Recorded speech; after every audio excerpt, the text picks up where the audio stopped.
Halacha 71. So we were saying last time how important it is to say Vayechulu 3 times. Friday night, we say it once during the Amidah, once after the Amidah, and once at home during the Kiddush. And we said the one who says Vayechulu is like partner in creation of the world with Hashem. Okay. 71. If one accidentally skipped paragraph of Vayechulu in the Amidah, he should go back and correct himself if he have not recited the bracha Mekadesh Shabbat. If you already said Mekadesh Shabbat, then you should not go back, because anyways you're going to say Vayechulu after the Amidah. 72. During Arvi, the paragraph Elokeinu v'Elokei Avotenu, one should recite Vayenuchu va. During Shachrit Musab Mincha, one should say Vayenuchu bo. And during Mincha, many have the custom to say Vayenuchu bam. According to Mekubalim, you have to say, and they rested in it in a different manner, ba, bo, bam, depending on which tefillah it is. Okay, fine. 73. We're going to learn now the laws of mistakes in the tefillah. In order to avoid confusion, a person should be careful to pray from a sidur on Shabbat and not rely on memory.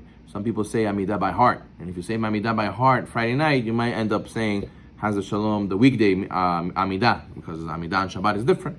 So therefore, it's very easy to get mixed up. And it happened. People asked me, Rabbi, one time I said in the Arvit of a regular weekday on Shabbat. I got carried away. I was in an autopilot, so a person has to be careful. 74. One who accidentally started to recite Atachonen right after Atakadosh. He said Atachonen by accident, or any of the later middle brachot. He should finish the bracha that he started and then continue with the Shabbat Amidah. That applies by Arvid, that applies by Shachrit, that applies by Mincha as well.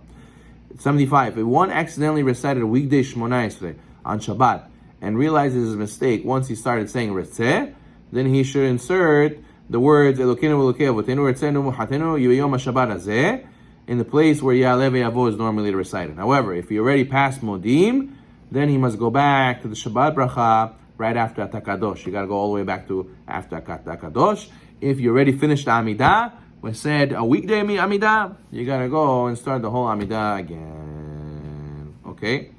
So next few halachot apply to Chazan. 76. If one is Chazan and accidentally recited a weekday Shemona Esrei and Shabbat, he may rely on the repetition as his makeup Amidah. Even Friday night, he may rely on the small repetition Me'en Sheva as his Amidah, and he doesn't have to go back and say a regular Shabbat Amidah.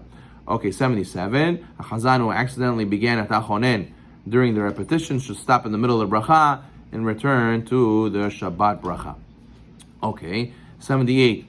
If one remembers to recite Shabbat Amidah only after he said Atah and he did not say Chonen, then it depends.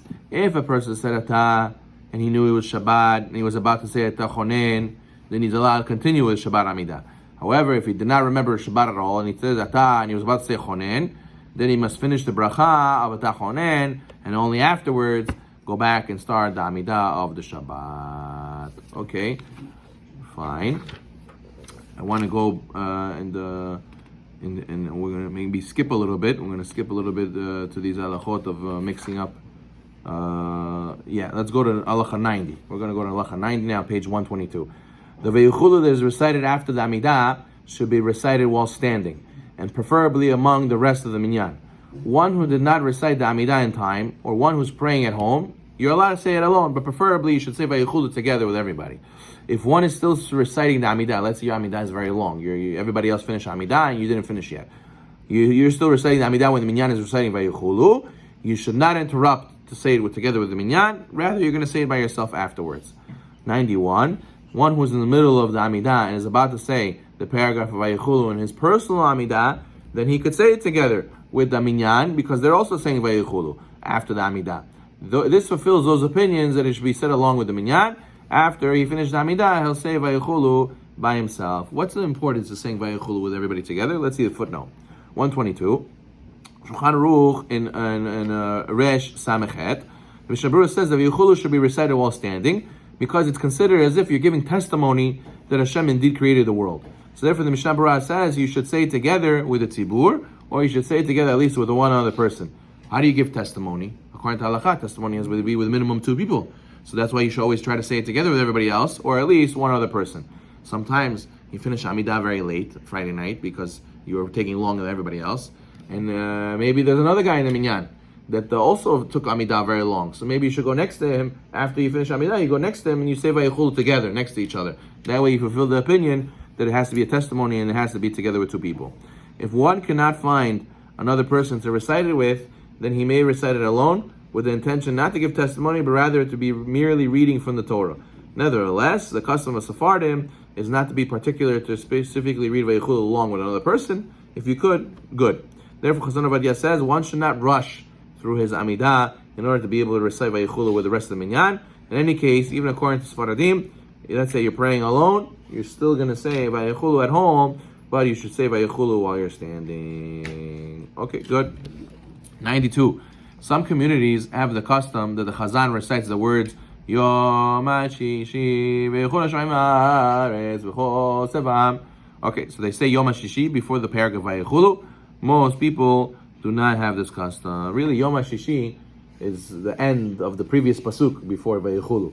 So it's weird to say just two words from the previous pasuk, but many have the custom of saying that. 93. One may not talk after Amidah Friday night until after Kaddish. 127. This is Shulchan Aruch and Resh Samechet. See the tour in Be'er Hitev who cite the Sefer Hasidim, who says a story like this. That happened that a pious person saw in a dream another pious person. And that guy died. And his face was all white. He said to him, why is your face all white? He says, because I would talk while the congregation was saying Vayechulu and during the Magen Avot and Kaddish. So he says that he got punished because of that. So therefore, a person has to be very careful. Shulchan Aruch says the person has to be very careful not to speak after the Amidah Friday night until after Kaddish. Okay. After Arvit Amidah, we have a very interesting thing Friday night that we do like a mini.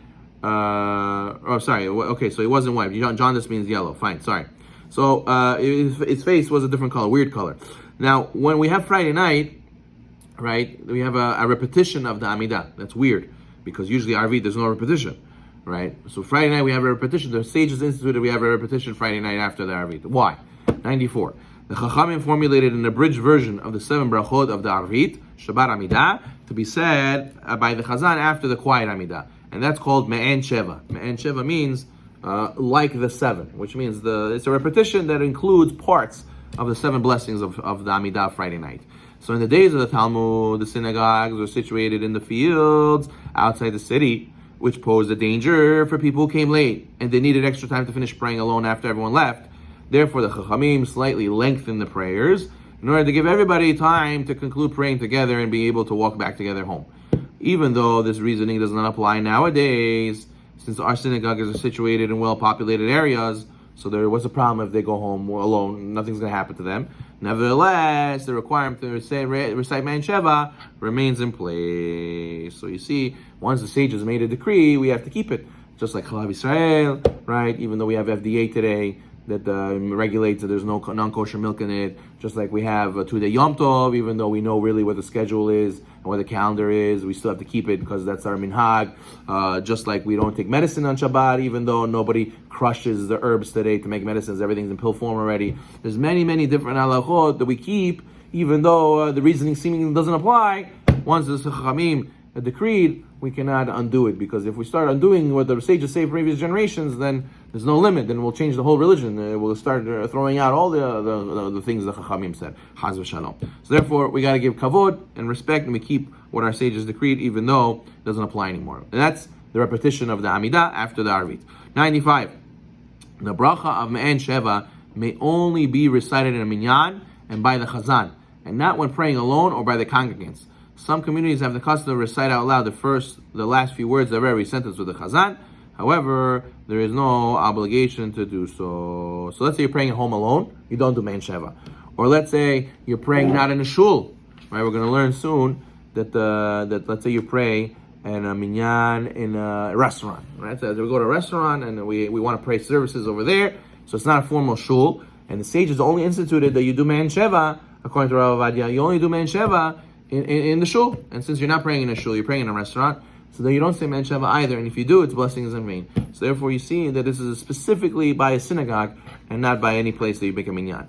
So let's say you're praying at home, let's say you make a minyan in somebody's house on Shabbat, but for whatever reason. Also, You don't say man sheva over there. Okay, we'll continue with this next time. Chazak Baruch everybody. Baruch Adonai Olam. Amen. Amen.